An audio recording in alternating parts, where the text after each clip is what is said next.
हरे हरे। सर्वप्रथम मैं अपने गुरुदेव श्री पूज्यपाद भक्ति वेदांत नारायण गोस्वामी महाराज जी के श्री चरणों में अनंत कोटि दंडवत प्रणाम करती हूँ। तत्पश्चात समस्त गुरुवर के श्री चरणों में कोटि कोटि दंडवत प्रणाम और आप सब भक्तों के चरणों में भी यथायोग दंडवत प्रणाम स्वीकार हो। कल हम लोग ना परिक्रमा के लिए गए थे, मतलब दर्शन करने के लिए सत्य चित्त आनंद स्वरूप। सत्य जो कहते हैं उनके अधिष्ठाता देवता कृष्ण, चित्त उनके बलदेव प्रभु और अलादनी राधा रानी, यानी ये तीन। यानी हम गोकुल गए, दाऊ जी के यहाँ गए और हम लोग रावल गए थे दर्शन करने के लिए राधा रानी का। शाम का वक्त समय था, मतलब 3-4 बजे के करीब निकले थे और परफेक्टली हम लोग दर्शन करके बहुत अच्छे, तो बहुत सुंदर दर्शन हुए।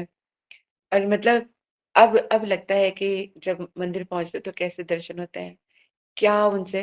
लेकिन सबसे ज्यादा पता है, दर्शनों से भी ज्यादा, तीर्थ भ्रमण से भी ज्यादा श्रवण का बड़ा महत्व है, क्योंकि श्रवण के द्वारा ही हमें एक तरह से दर्शन होता है। क्योंकि अब हम सुबह कथा सुनते हैं ना, तो आ, अच्छा मैं तो भूली गई, एक और उनको भेजना था। तो कहते कि जो है आ, क्या बता रही थी, कि श्रवण का हाँ, जो है श्रवण का बड़ा महत्व है। तो जो भी हम लोग श्रवण करते हैं वो हमारे हृदय में जो एक छाप छोड़ देता है। और खासकर भागवतम हम लोग श्रवण कर रहे हैं ना, तो भागवतम में बता रहे हैं कि शुद्ध वैष्णव के मुख से श्रवण करके कथा किस तरह से हमारे शरीर को चिन्मयता प्राप्त भी करा देती है। क्योंकि जड़ इंद्रियों से जड़ चिंतन ही हो सकता है, लेकिन ये जड़ शरीर, क्योंकि और जैसे आत्मा और शरीर का बता रहे थे बहुत सुंदर तरीका।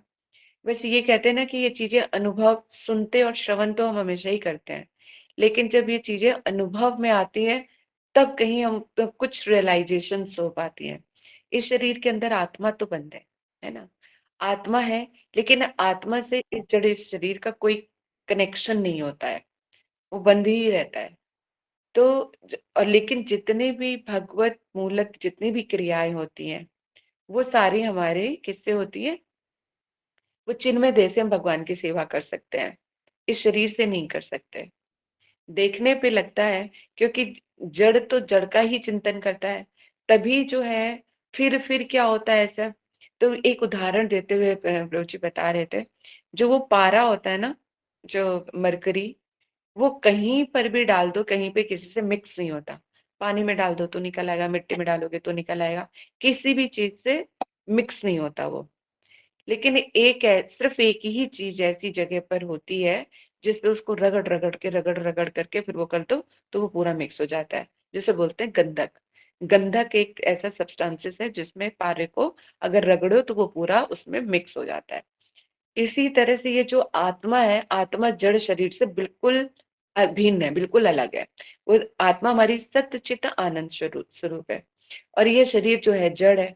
तो फिर ये सारी क्रियाएं कौन कराता है, यानी आत्मा का भी एक सुंदर शरीर है, उसकी इंद्रियां हैं, चिन्मय इंद्रियां हैं सारी, श्रवण है, कीर्तन है, चक्षु है, नेत्र है, सब कुछ है, मतलब वो चिन्मय।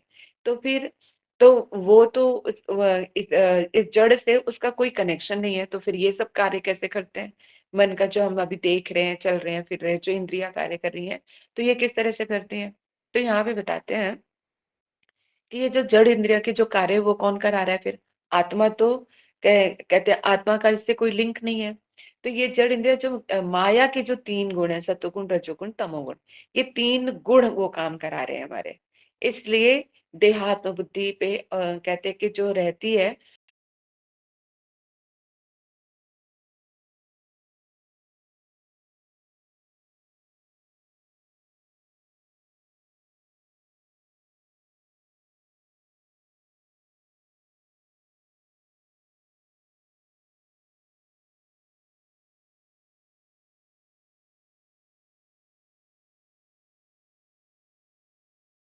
और गंधक का बताया।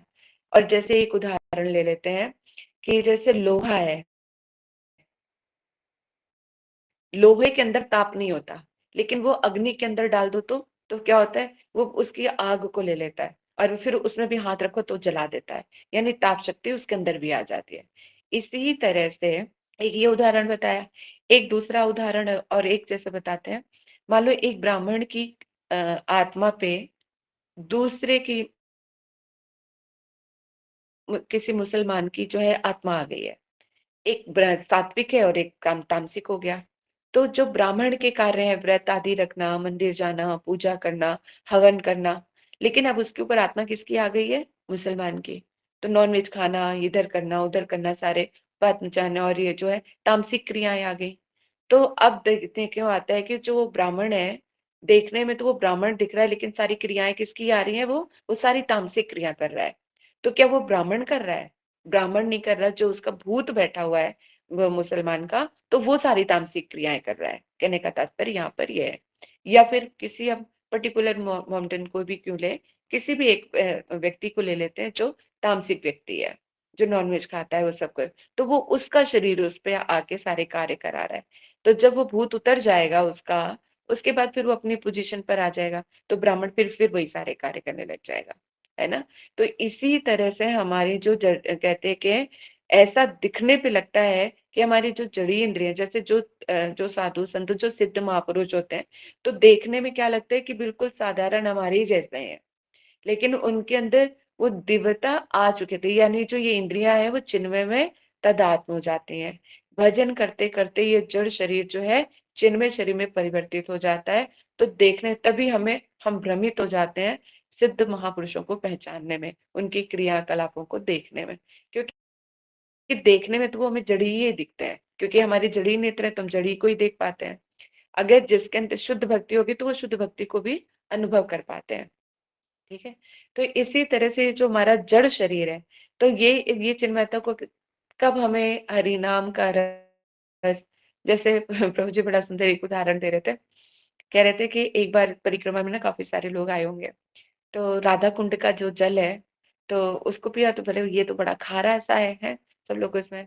तो प्रभु जी ने मजाक में वो लिया और पिया उस जल को, और अपने चेहरे पे एक्सप्रेशंस नहीं लेकर आया कि खारा है कि कैसा क्या है। तो वो कहते हैं प्रभु जी आपको ये खारा नहीं लगा? प्रभु जी कह रहे क्या खारा लगा? कह रहे कि आपको जल खारा नहीं लगा? कहते नहीं, ये तो राधा कुंड का जल है, बड़ा मीठा है, अमृत जैसा है। कहते प्रभु क्या बात कर रहे हो? तो फिर पी के देखा मतलब एक भक्त ने, उन्होंने कहा तो फिर खारा लगा? कहते नहीं प्रभु जी इसका जल तो बड़ा खारा है। कहते नहीं नहीं, ये तो बड़ा मीठा है। तो इसी चीज को हंस रहते हैं। कहने का तात्पर्य है कि जब हमें रस आने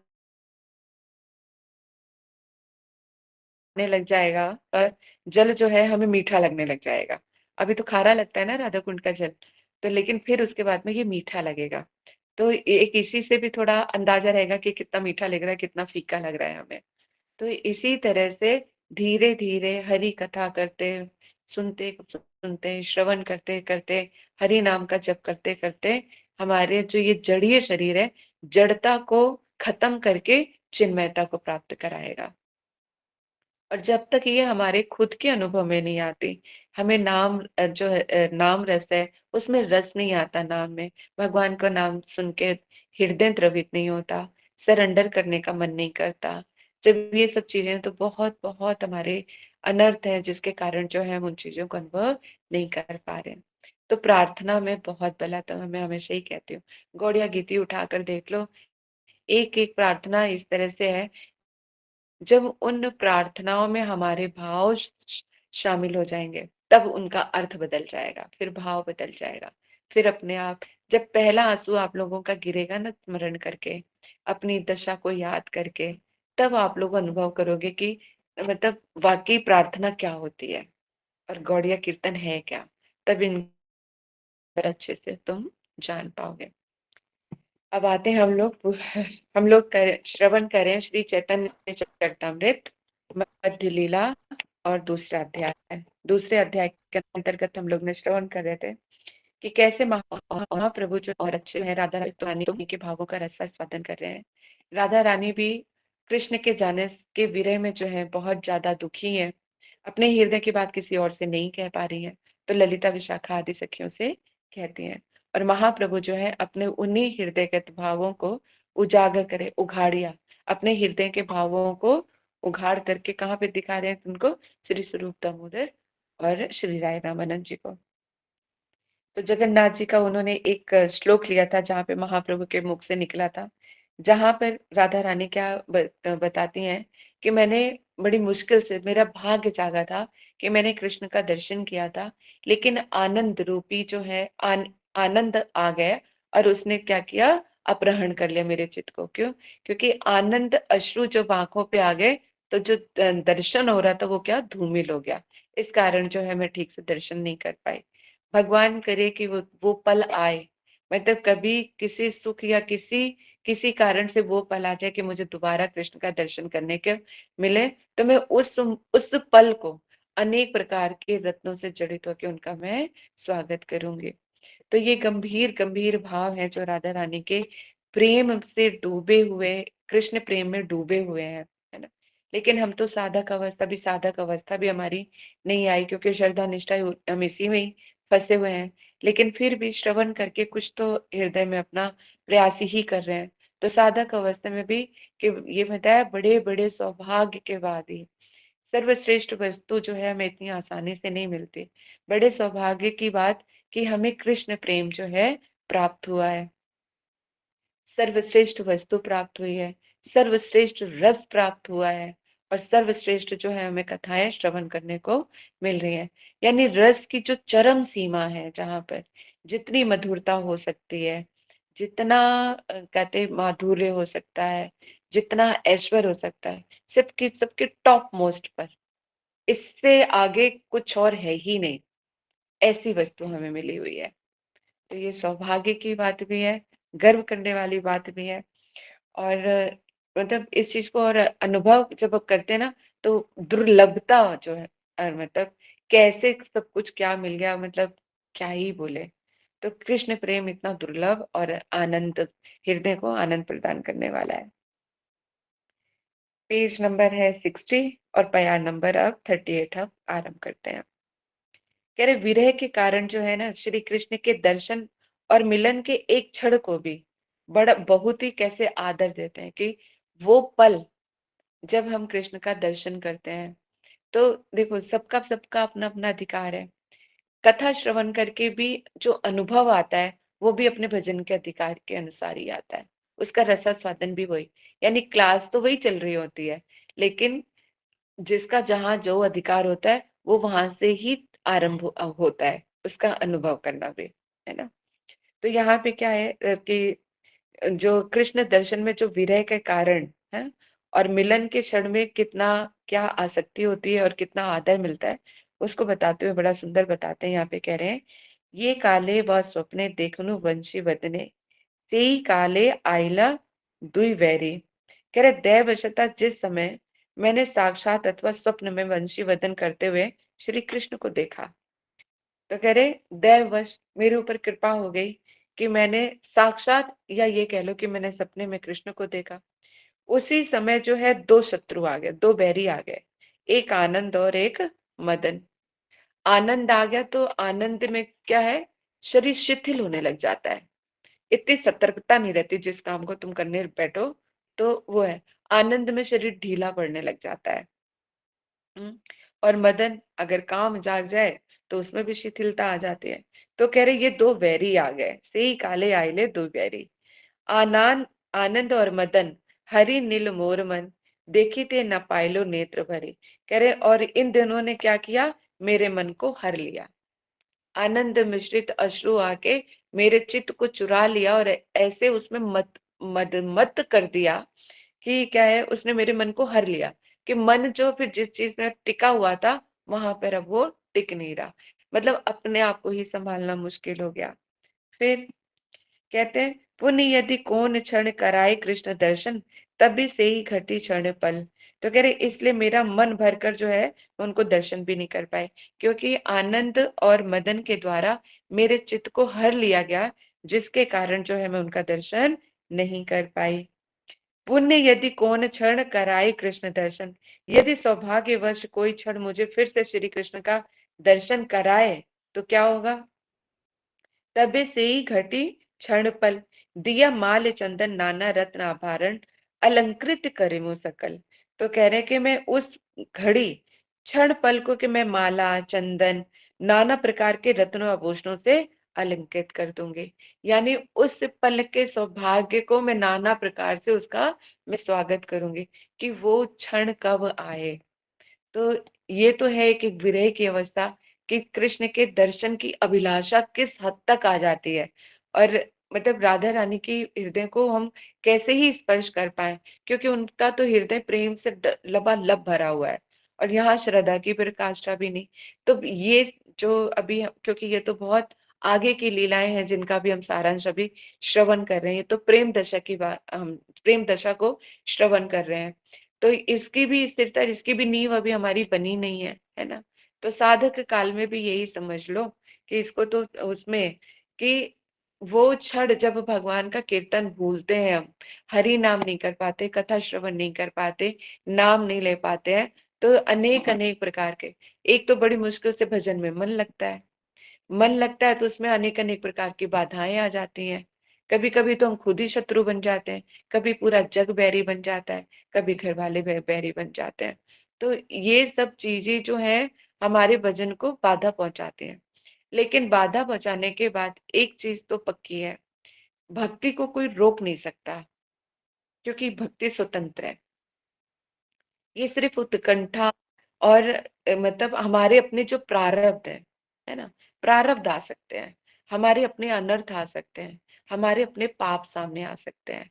लेकिन जो वो बूंद बूंद हमें कभी कभी आनंद मिलता है ना, जिसमें बड़ा रस आता है, कि हम दुनिया भर के कष्ट सह कर भी, इतनी गर्मी में वृंदावन में लोग घर नहीं निकलना चाहते, जो भूमि पैदल परिक्रमा कर रहे हैं, कितना कैसे कैसे सब कर रहे हैं, कुछ क्या चीज है इनके अंदर, कुछ तो एक है ना पाने की चाहत जो इतनी गर्मी में इनको भगा रही है, जो यहाँ पर आके बैठे हुए हैं, भजन कर रहे हैं, अपनी सारी सुख सुविधाओं को छोड़ के बैठे हैं।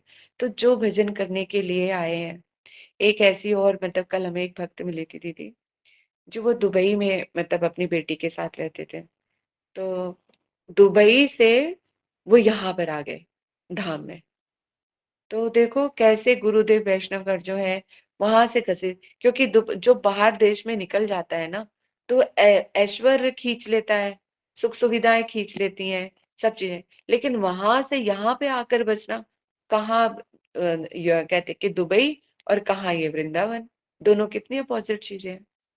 तो मैं वही देख रही थी, हैरान हो रही थी कि कैसे माँ बेटी, और वो भी जवान बेटी है, मतलब अब तो 25-30 साल की होने वाली है। तो अब मतलब एक यंग बच्चा, चलो माँ का तो चलो चलो भजन करने की उम्र थी तो इसलिए भी आ गए, लेकिन कितनी ही माए हैं, दिल्ली में ही देख लो, क्लब में जाएंगे, सब जगह जाएंगे, लेकिन जब कहीं कथा कीर्तन कहीं कुछ बुलाओ तो नहीं आते हैं। सबकी अपनी अपनी चॉइस है। तो कहाँ मती कैसे थी और कहाँ से कैसे आ गए। और बच्चे अपनी बेटी के साथ वो यहीं पर ही रहती है, इतने सिंपल सादे तरीके से।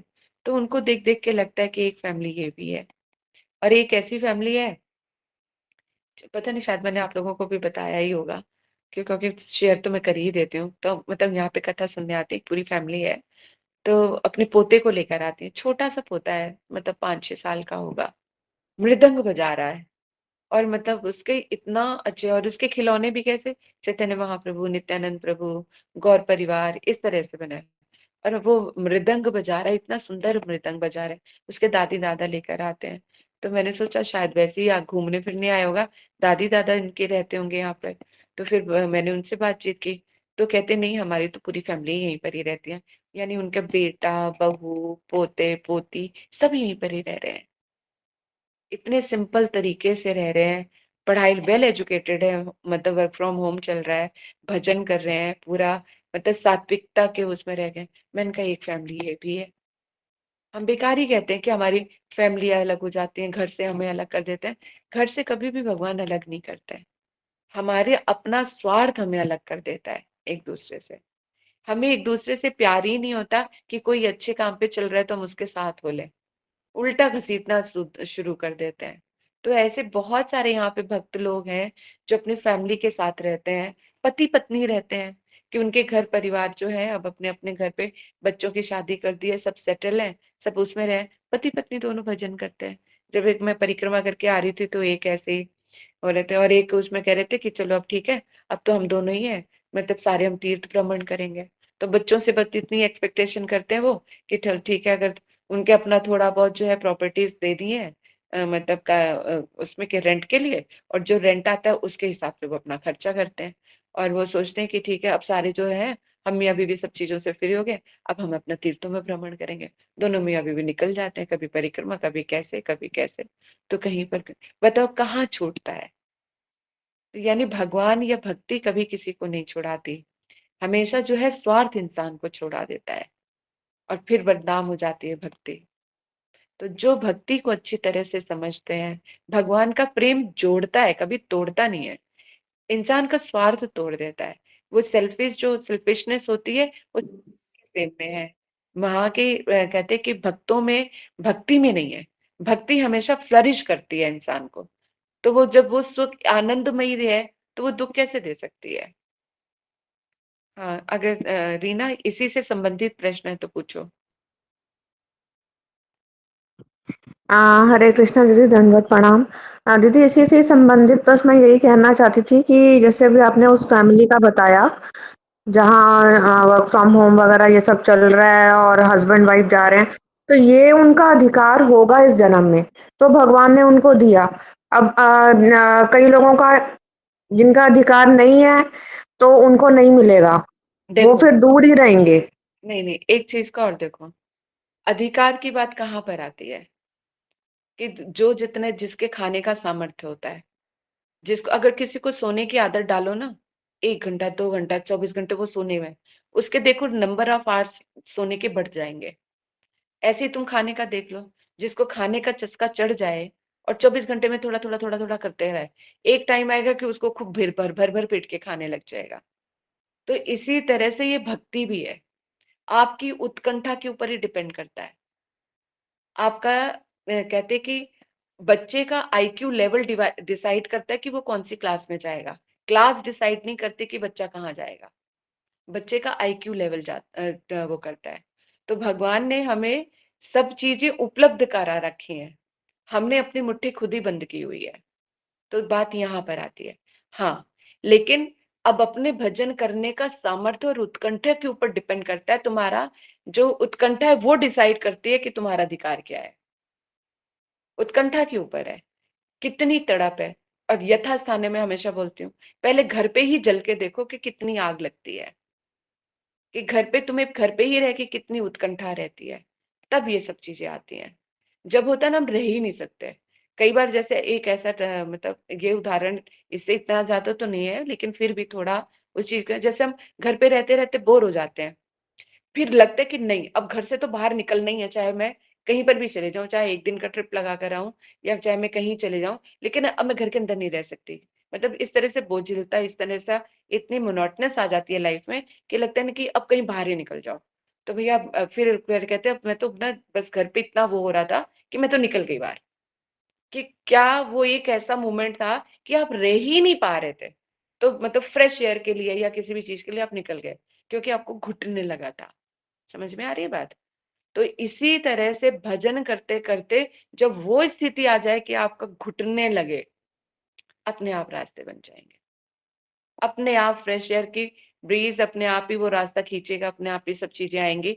तो क्योंकि परमार्थ तो है ही हमारे लिए, मनुष्य जन्म तो भगवान ने दिया ही इसलिए, वो तो बैठे ही उसमें है कि बस तुम्हारे भाव से। हमारे क्या भजन साधन से थोड़ी ना ठाकुर जी रीझेंगे, हेतु की कृपा और उत्कंठा और लोभ के कारण ही करेंगे।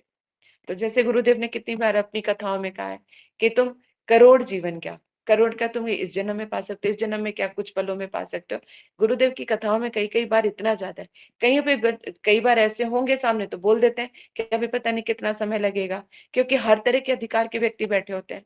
लेकिन जैसे गुरुदेव श्रद्धा से लेके कहाँ तक की बात करते हैं प्रेम की, राधा दास्यम, कोई भी कथा उठा लो गुरुदेव की, शुरुआत ऐसे झिलमिल झिलमिल छोटे छोटे उससे करेंगे, लेकिन टॉप मोस्ट पे राधा दास्यम पे जाके खत्म करते हैं। तो इसका मतलब इसके बीच में सब आ गए, जिसको जो चाहिए वो ले लो। किसी को 100 रुपए चाहिए, किसी को 10 रुपए चाहिए, किसी को 200 चाहिए, किसी को 1000 चाहिए, तो जिसको जो चाहिए ले, जो खजाना पड़ा पड़ा हुआ है। तो कथा रूपी खजाने में सब कुछ होता है।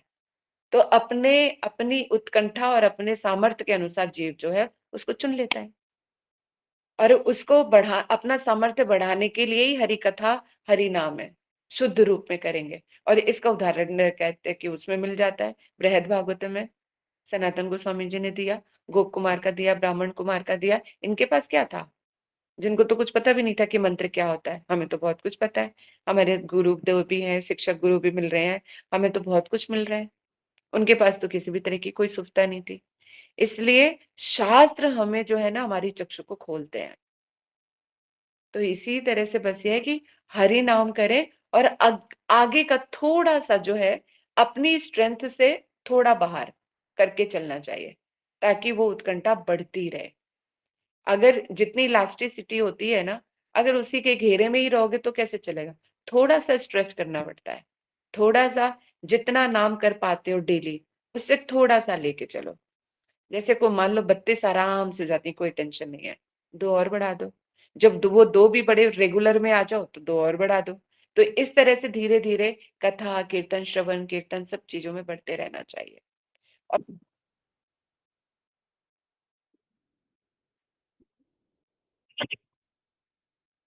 तभी सब चीजों को देखते हुए इसी चीजों को समझना है कि हमें कब कहाँ करना है। तो जैसे हमारे पास अपना टाइम होता है नींद वाला, जिसमें हम अच्छे से सोते हैं, वो जब घर वालों को जो टाइम चाहिए घर वालों को दो।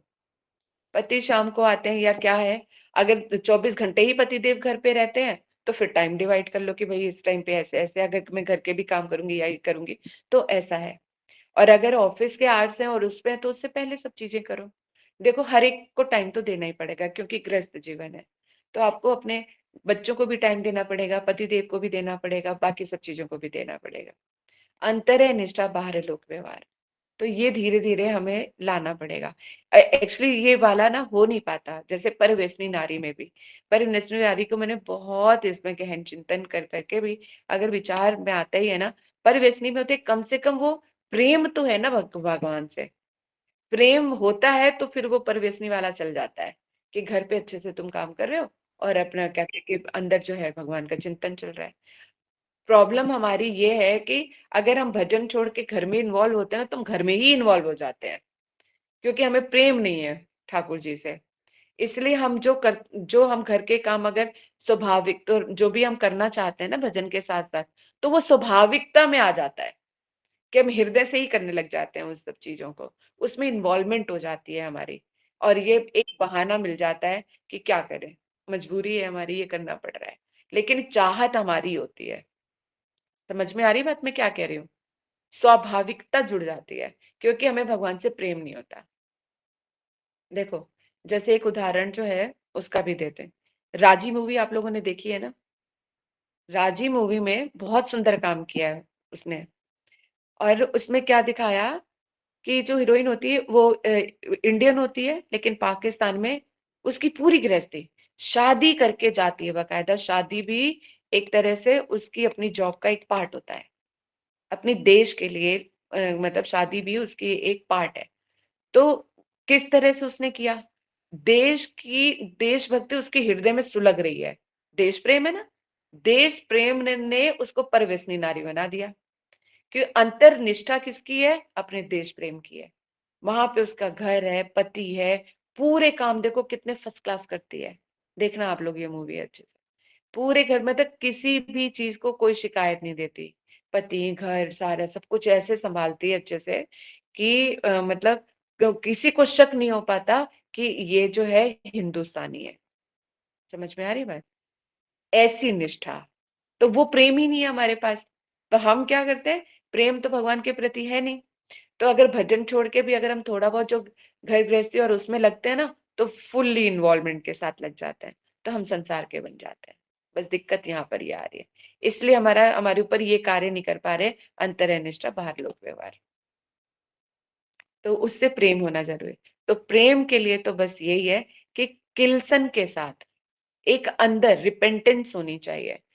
हम दिखा तो नहीं सकते किसी को कुछ भी, और अंदर से होना भी चाहिए कि अंदर ही रहनी चाहिए, बाहर किसी को इफेक्ट ना हो, इतना हमें वो होना चाहिए।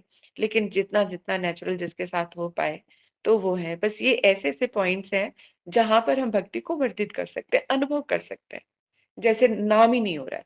तो नाम के लिए तो रो सकते हैं ना बैठ के, ठाकुर जी के पास बैठ के थोड़ी देर तो कर सकते हैं कि एक बार तो थोड़ा सा चखा दो। वो रस जब आप एक बार चख लोगे ना तो आनंद आने लग जाएगा। लेकिन नहीं आता है तो ये नहीं है कि पता नहीं कभी ना कभी तो नाम का रस आ ही जाएगा। अरे हमने खुद ही उनको समय दे दिया कि आ जाएगा जब आना होगा, तो हमें परवाही नहीं तो क्यों आएगा नाम। कृष्ण इतने तो वो है नहीं कि अपने आप ही चल के आ जाएंगे। कृष्ण कहते हैं अगर तुम्हें मेरी चाहत नहीं तुम्हें और कोसों दूर, और तुम चाहते हो तो फिर वो वैसे ही बन जाते हैं। अगर हम ये चाहेंगे कि जब जब नाम का रस आना होगा तब आ जाएगा, तो प्रभु जी भी कहेंगे ठीक है, जब तुम नाम का रस लेना चाहोगे तब आ जाएगा। समझ गए? तो कहाँ अटक गए फिर? तो गाड़ी वहीं की वहीं अटकी रह जाएगी, ना तुमने बुलाया ना हम आए। समझ में आ रही है मेरी बात? इसलिए तो जितना करो अच्छे से करो, उत्कंठा के साथ करो, प्रार्थना के साथ करो, बस इसी से हम आगे जा पाएंगे। ठीक। तो यहाँ पर जो है राधा रानी उस पल को वो करना चाह रही है कि जब फिर से दोबारा कभी ऐसा दर्शन हो तो उन पलों को सजा के रखेंगे। तो सुकृतिवान जीव ये समझो कि अगर जब हमें भक्ति का कहते मिले समय, जब जो पल मिले तो उसका हमें सदुपयोग कर लेना चाहिए। कि बड़े सुख से पता नहीं कैसे ये पल आ गया हमारे पास कि मैं इसमें हरि नाम कर सकती हूँ, मैं ग्रंथ अध्ययन कर सकती हूँ, कुछ और कर सकती हूँ। ठीक है। छड़े बाहे हेल मन आगे देखे दुई जन, तारे पूछे आमी न चैतन्य। तो यहाँ पे कह रहे हैं तभी महाप्रभु को कुछ काल के लिए बाहर ज्ञान हुआ, क्योंकि महाप्रभु भी राधा रानी के उन भावों का रसास्वादन कर रहे हैं। तो वहां पे मतलब कृष्ण दर्शन की उत्कंठा उनके अंदर इतनी भरी है कि वो सामने महाप्रभु जो है स्वरूप दामोदर श्री राय रामानंद जी को ललिता विशाखा जानकर अपने हृदय के भावों को खोल रहे हैं। और कृष्ण दर्शन की लालसा में वो इतना तड़प रहे हैं कि वो क्या ही करें। ऐसी तड़पन के साथ इस तरह से प्रार्थना करते करते उनको थोड़ा सा जो है बाह्य ज्ञान हुआ। बाह्य ज्ञान हुआ तो क्या हुआ? कह रहे छड़े बारे हेले मन आगे देखे दुई जन। तो महाप्रभु को सामने वो दो लोग दिखाई दिए। पहले उनको ललिता विशाखा दिखाई दे रहे थे, फिर कौन दिखाई दिया? श्री राय रमनन और स्वरूप दामोदर दिखाई दिए। तारे पूछे आमी न चैतन्य। तो कह रहे उनसे पूछने लगे कि क्या मैं कृष्ण हूँ? क्या मैं चैतन्य हूँ? मुझे होश है कि मैं चैतन्य हूँ कि मैं कृष्ण हूँ? कौन हूं मैं? स्वप्न प्राय की देखो नु कीवा आमी प्रालुविन। कह रहे क्या मैं स्वप्न देख रहा था कि मैंने क्या प्रलाप किया? कह रहे जो क्योंकि वो जिस अवस्था में रह के प्रलाप कर रहे थे, जो वो श्लोक पढ़ रहे थे, जो उन भावों में अपने तड़प रहे थे, उनको उस चीज को ध्यान ही नहीं था। यानी अंतर के भावों में इतना डूब गए थे, उनको बाहरी ज्ञान जो है विस्मर गया, कि उनको कुछ समझ ही नहीं आ रहा था कि क्या हुआ मेरे साथ। तो कहने का तात्पर्य जैसे भूत चढ़ने के बाद जो है सामने बगल वाले को मतलब जो अंदर है उस व्यक्ति को पता नहीं चलता कि अभी मेरे साथ क्या हुआ था। इसी तरह से प्रेम रूपी जब कहते कि विष हृदय में घुल जाता है तो ये अमृत के समान मीठा भी है। और मतलब जैसे विष तड़पाता है ना, वैसे इस प्रेम की तड़प भी ऐसी है। तो जैसे अंदर में क्या होता है नहीं है, बाहरी ज्ञान जो है बिल्कुल शून्य हो जाता है।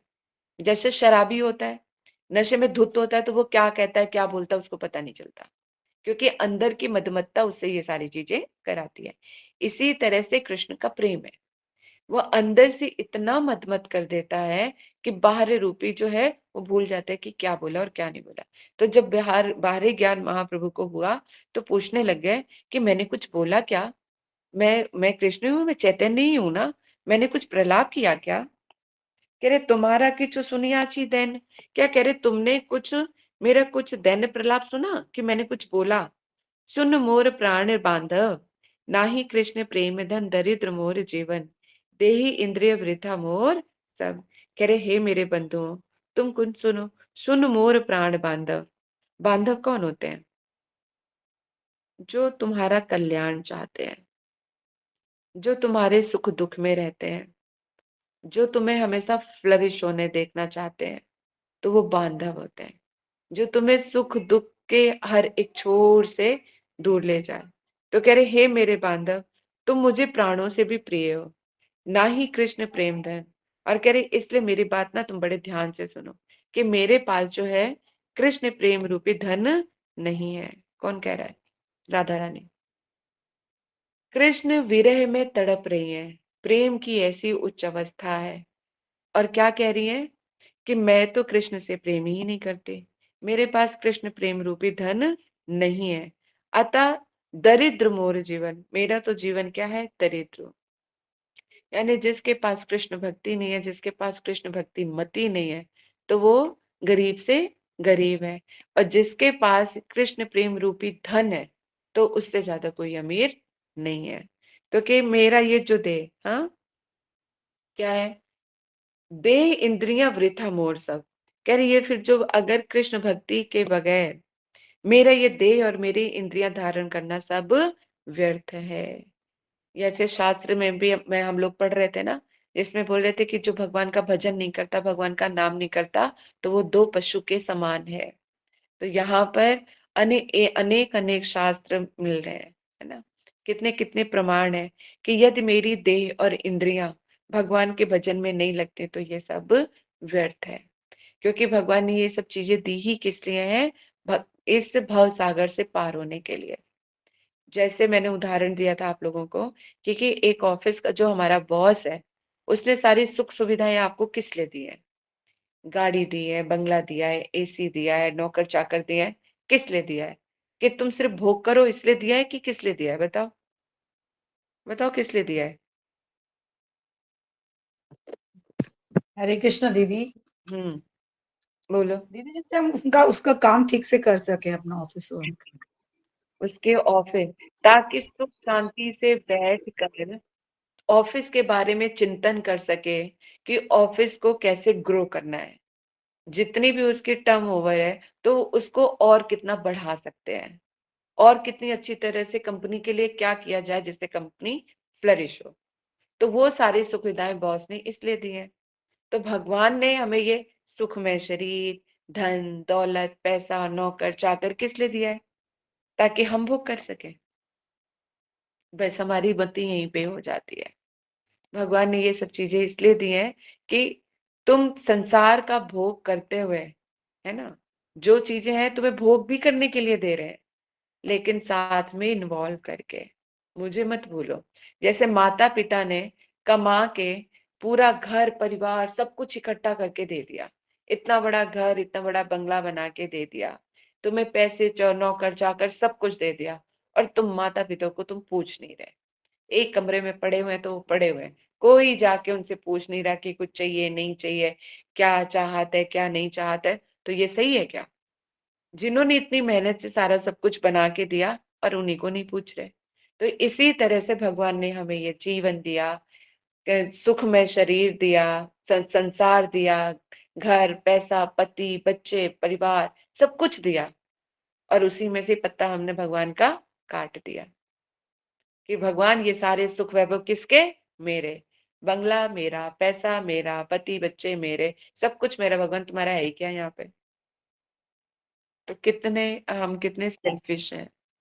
तो जब हमें अपनी इस दशा को जब रियलाइज करेंगे तो शायद हमें पता है कि हमारा क्या कर्तव्य है। तो कह रहे, मेरा जो देह और इंद्रियां धारण करना सब व्यर्थ है। कृष्ण भक्ति के बगैर ये सब धारण करना सब व्यर्थ है।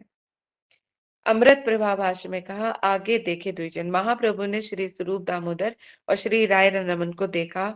उन्हें देखकर थोड़ी देर के लिए महाप्रभु को बाहर ज्ञान हुआ, और वे राधा अभिमान छोड़कर पूछने लगे, क्या मैं कोई चैतन्य हूँ? मैं चैतन्य नहीं हूँ?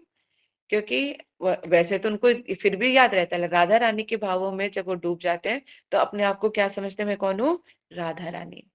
क्योंकि वो राधा रानी के भावों का रसास्वादन कर रहे हैं। देखो कितना रानी की प्रणय महिमा, कि उस इतना अद्भुत है राधा रानी का प्रेम कि कृष्ण स्वयं राधा रानी के प्रेम का रसास्वादन कर रहे हैं।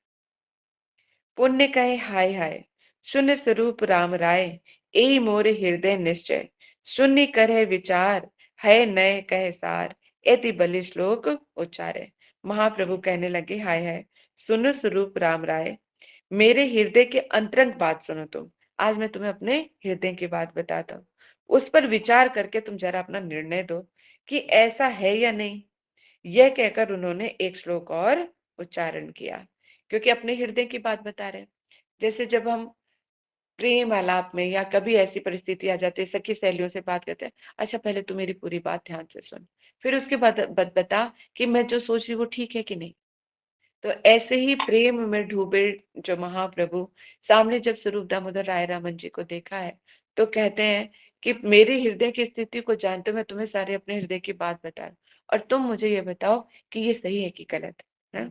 यह कहकर जो है उन्होंने एक श्लोक श्लोक का जो है उदाहरण मतलब उच्चारण किया।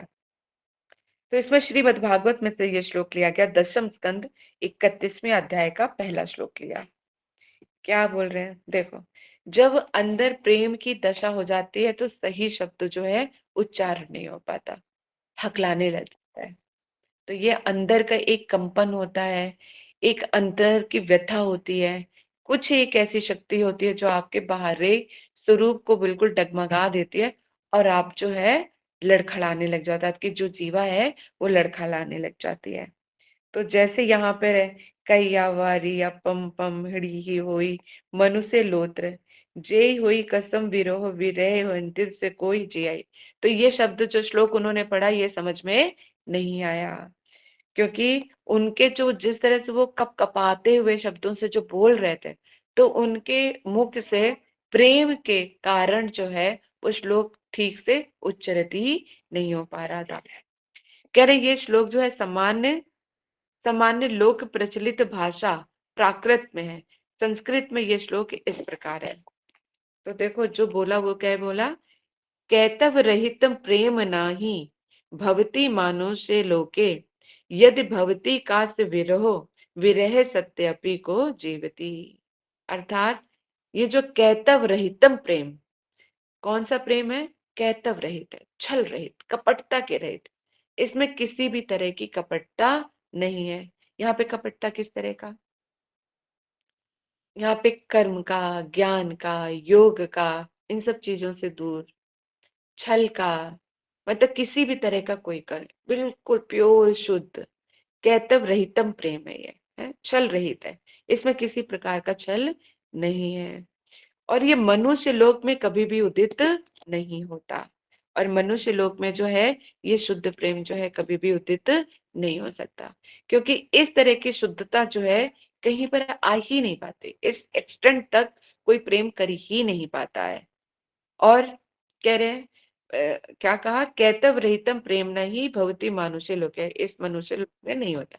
यदि भवती कस्य विरह, यदि उदित हो भी जाए तो विरह नहीं होता, विरह से ही प्रेम का पता चलता है। यदि प्रेम हो जाए, जिसे हम प्रेम कहते हैं, हमारा साथी कहीं चला गया, उसकी याद तड़पाए हर पल, लेकिन आजकल ऐसा होता नहीं है, जो आंखों से दूर तो दिल से भी दूर। पहले लॉन्ग डिस्टेंस पे बाहर जाते थे, पहले डेली डेली फोन आते हैं, फिर हफ्ते में आते हैं, फिर महीनों में आते हैं, फिर थोड़े टाइम के बाद बंद हो जाते हैं। फिर पता चला जो लॉन्ग डिस्टेंस लव स्टोरी चल रही थी वो वहां पे किसी और के साथ इन्वॉल्व, यहाँ पे वो किसी और के साथ इन्वॉल्व। पाती प्रेम की ये बहुत पुराना विषय हो गया है ना। तो इस तरह का जो है ये प्रेम अब यहाँ पे नहीं होता।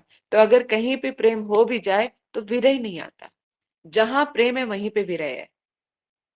अगर प्रेम होगा तो विरह भी होगी, वो बिछड़ने की तड़प जो है तड़पाएगी। हम्म? और यदि विरह ना हो तो जीवन ही नहीं रहता। विरह ही प्रेम की अग्नि को भड़काता है और अनुभव कराता है कि हमें किसके, वो जो कमी इंसान को लगती है ना प्रेम की, उसकी नहीं, कि अरे देखो अगर पति चला गया कहीं दूर दराज तो क्या पत्नी सोचते थे, कितना अच्छा था ना वो हमेशा रहते थे, घर के सारे काम कर लेते थे, मुझे कहीं भी जाना नहीं पड़ता था, तुरंत बोलो बस फोन करने की जरूरत पड़ती थी, सारा सामान ले आते थे, मुझे बड़ी याद आती है। इसको याद आना कहेंगे? नहीं नहीं नहीं, सेल्फिश के सुखों को याद करना, सुख देते थे वो हमको, स्वार्थ है हो ना, गया। सुखों को याद करते हैं। फिर क्या, फोन आ गया पतिदेव का, फिर क्या बोलेंगे, ओहो देखो मैं तो तुम्हें कितना याद करती हूँ, सारा दिन तुम्हारा ही नाम लेती रहती हूँ। सारा दिन क्या वो नाम लेती है? बस वो इस चीज को याद करती रहती है कि देखो मैं सारी कितनी सुख सुविधा में थी, कितना सारा काम कर लेते थे, कितने हेल्पिंग थे, और मतलब मैं दुख आके बैठ जाती थी, मेरा इतना सहारा बन जाते थे। मैं तो सारा दिन बड़ा याद करती हूँ मैं अपने पति देव को। तो इसको प्रेम कहेंगे? इसको प्रेम नहीं कहेंगे। इसी तरह से पत्नी चली गई कहीं पर, पत्नी किस लिए याद आ रही? कितना अच्छा था, सुबह उठते उठते नाश्ता मिल जाता था, बिस्तर पे चाय मिल जाती थी, और थक हार के आते थे, क्लास बिल्कुल तैयार, शाम को मैं आऊं नाश्ता तैयार, कितना। अरे मैं अपनी बीवी को बड़ा ही मिस करता हूँ। तो इसको मिस करना कहते हैं? ये इसको मिस करना नहीं कहते, ये सेल्फिशनेस है केवल, कि उनकी कमी नहीं खटक रही है, उनके द्वारा जो काम नहीं हो पा रहा है वो हमें सता रहा है। इसको प्रेम नहीं कहते।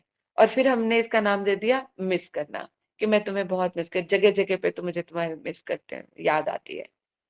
यहाँ पर क्या हो रहा है? भगवत सेवा में वो कृष्ण की सेवा नहीं कर पा रहे हैं। यहाँ पर करके संसार में लेके इसको कैसे कैसे समझने का है कि मेरे पति देव जब सुबह उठते थे तो मुझे कितना अच्छा लगता था, मैं सुबह उठ के उनके लिए चाय बनाती थी या मैं खाना बना के दे देती। अब वो नहीं है तो खाना ही नहीं बनता, मुझे खाना बनाने का मन ही नहीं करता। वो होते तो खाना बनता था, मैं उनको तरह तरह बना के खिलाती थी या कुछ भी करती थी। ये स्मरण है उनका, कि उनका वो चेहरा, हंसता हुआ चेहरा जब मुझे दिखाई देता था तो मेरे सारे सुख को दूर कर देता था।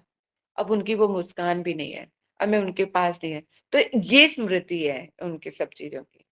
ऐसी ही पत्नी के लिए, कि उसका हंसता हुआ चेहरा मेरे सारे गम भुला देता था, कि वो कुछ ना सही वो घर पे प्रेजेंट है, मेरे लिए यही बहुत था। उसका प्रेजेंस होना ही मेरे लिए सारी सुख सुविधाओं का है। तो क्या इसीलिए यहाँ पे क्या, स्व सुख को भूल के दूसरे की सुख की कामना कर रहे हैं कि वो प्रसन्न है। तो प्रसन्नता यहाँ पे, जैसे एक उदाहरण दिया था गोपियों ने, कि उद्धव के पास जब उद्धव आते हैं तो उद्धव जब कहते हैं कि तुम चिंता मत करो, कि तुम क्या चाहते हो कि मतलब कृष्ण अपनी सारी जिम्मेदारियों को छोड़ के यहाँ पर आ जाए।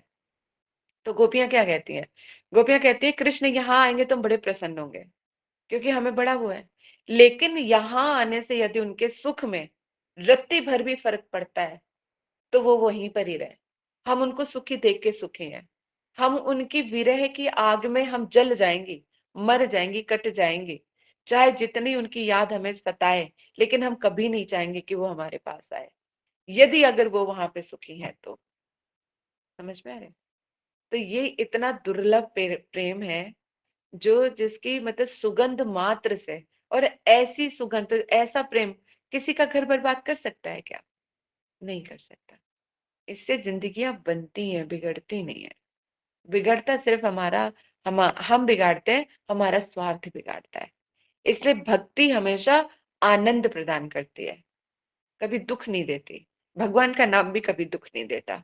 इसलिए कभी भी अपने मन में ये विचार मत लेकर आना कि भक्ति की वजह से घर बिगड़ गया, भक्ति की वजह से हमारा वो हो गया, और भक्ति की वजह से घर छूट गया, भक्ति की वजह से ये हो गया। कभी मत लेकर आना, क्योंकि भक्ति तो वो सुगंध है जो खुद भी आनंद में रहती है, दूसरों को भी आनंद में प्रदान करती है। हमारा स्वार्थ हमें सब चीजों को घटाता और बढ़ाता है, वही दुख में डालता है। ठीक है। तो इसलिए जहां प्रेम है वहीं पे विरह है। जितना गाढ़ा प्रेम होगा उतना ही गाढ़ा मिलन में है। तो उतना विरह के बाद फिर मिलन की भी है। जब होते ना, अब ये चीज का अनुभव है, ये प्रेमी प्रेमिका ज्यादा कर पाते हैं, क्योंकि उस टाइम पे वो दोनों की स्वसुख की कामना में रहते हैं। हाँ जी। पानी नहीं, पानी नहीं चाहिए। तो इसमें है, तो इसमें जो है कहते कि इसमें क्या बता रही थी? स्व सुख की कामना पे थी। सुख की कामना में रहते हैं। प्रेमिका में क्या होता है कि उनके पास लाइबिलिटीज नहीं होती हैं, तो वो ज्यादा से ज्यादा जो है अपने प्रेमी या प्रेमिका को ही सुखी करने में रहते हैं, कि मैं ऐसा क्या करूं जिससे मेरे पति वो प्रेमी जो है खुश हो जाए।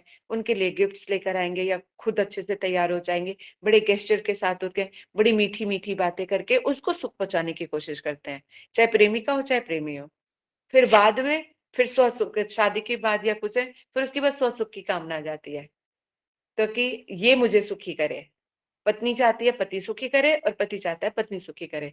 एक दूसरे को प्रेम के दो शब्द बोलना ही भूल जाते हैं, कि कोई एक मीठा शब्द उसकी एक एप्रिसिएशन, एक उसको जो है उसको आनंद प्रदान कर सकती है, ऐसे नहीं।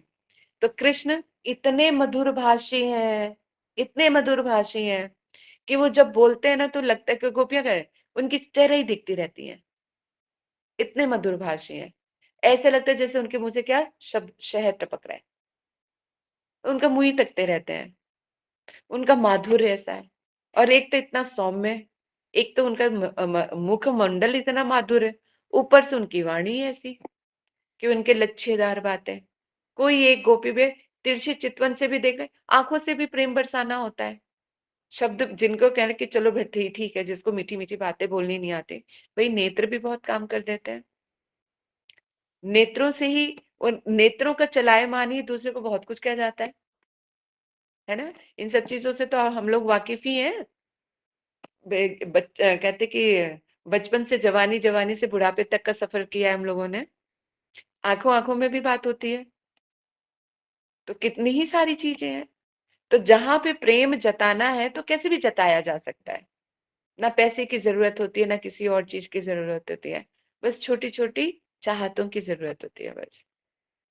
तो कृष्ण कैसे है, क्यों इतना आनंद सत, उनका आनंद दूसरे, क्योंकि उनका जैसे वो पढ़ते हो ना मधुराष्टकम, उनकी हर एक चीज मधुर है। वो छोटे से बच्चे से लेके एक बूढ़े तक के का ऐसा मान सम्मान है उनकी नजरों में, हृदय से। वो नहीं कि सिर्फ दिखावे के लिए। एक छोटे से बच्चे को भी वो कितना मान सम्मान देते हैं, और वृद्ध से वृद्ध को भी कितना मान सम्मान देते हैं। तो ये सारी शिक्षाएं हैं हमें ग्रहण करने के लिए, जो हम ग्रहण नहीं करते।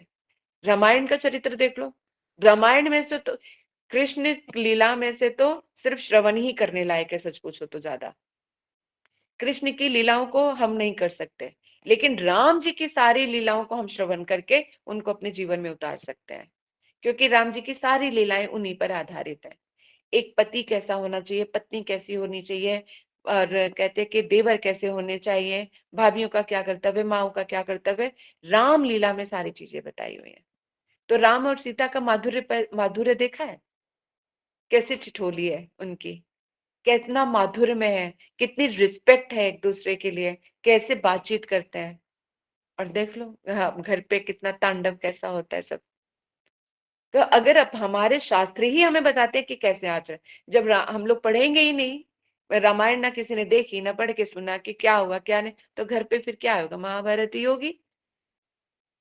छल कपटी है सारा सब कुछ। तो इसीलिए फिर सारा दुख है, कलह कलेश है घर पे। और फिर इतने डाइवोर्स हो रहे हैं, घर छोड़ रहे हैं, एक्स्ट्रा मैरिटल अफेयर चल रहे हैं, ये सब चीजें क्या है। सो सुख कहाँ जा, देखो इंद्रियों ने कितना इंसान को पागल कर दिया है कि वो कहाँ से कहाँ पहुंच गए, कि पुत्र पुत्री वो नहीं रह गए, माता माता नहीं रह गई, कुमाता बन गई है, पिता पुत्री के बीच में कितने, मतलब कहाँ तक संबंध नीचे गिर गए हैं। जो कुछ सुनने में देख, कलयुग का प्रभाव कैसा पड़ा हुआ है बताओ। तो ये इंद्रियों को अगर लगाम नहीं रखी तो सोचो ये कहाँ तक गिरा दिया है, किस एक्सट्रीम लेवल तक जा सकता है ये, है ना। इसलिए भगवान से जुड़े रहें, भगवान के नाम से जुड़े रहें, सत्संग से जुड़े रहें, तो ये मन जो है ना काबू में रहता है। इसको सात्विक फूड देते रहो, भोजन देते रहो, तो मन चित्त शुद्ध रहेगा। तो वो शुद्धता की जो बूंदे हैं, वो चांदनी है, आपके घर में भी बिखरेगी, पड़ोस में भी बिखरेगी, और आपके दिमाग में भी शांति रहेगी। ठीक है। तो इसलिए कहा कि ये प्रेम जो है जगत में बड़ी मुश्किल से दिखाई देता है, यदि हो भी जाए तो विरह नहीं होता, विरह है तो फिर, जब विरह ही नहीं होता तो फिर मिलन की भी क्या ही अद्भुति रहे। तू गई तो जा, नहीं तो तू, नहीं तो कोई और सही, और नहीं तो कोई और सही, यही चल रहा है लाइफ में। इसका श्लोक का भावनात करके फिर यहीं पे क्लास को खत्म करेंगे। नेक्स्ट श्लोक फिर हम कल देखेंगे। कह रहे धर्म अर्थ काम मोक्ष आदि छल। तो यहाँ पे कैतव से बताया क्या, कि जो कैतव रहित, जैसे कर्म ज्ञान ये इन सब चीजों से दूर, धर्म अर्थ काम मोक्ष आदि, इन जो ये छल है, ये धर्म इन सब से शून्य है। क्योंकि कृष्ण प्रेम जो है बिल्कुल क्या है, प्योर शुद्ध प्योरिटी है।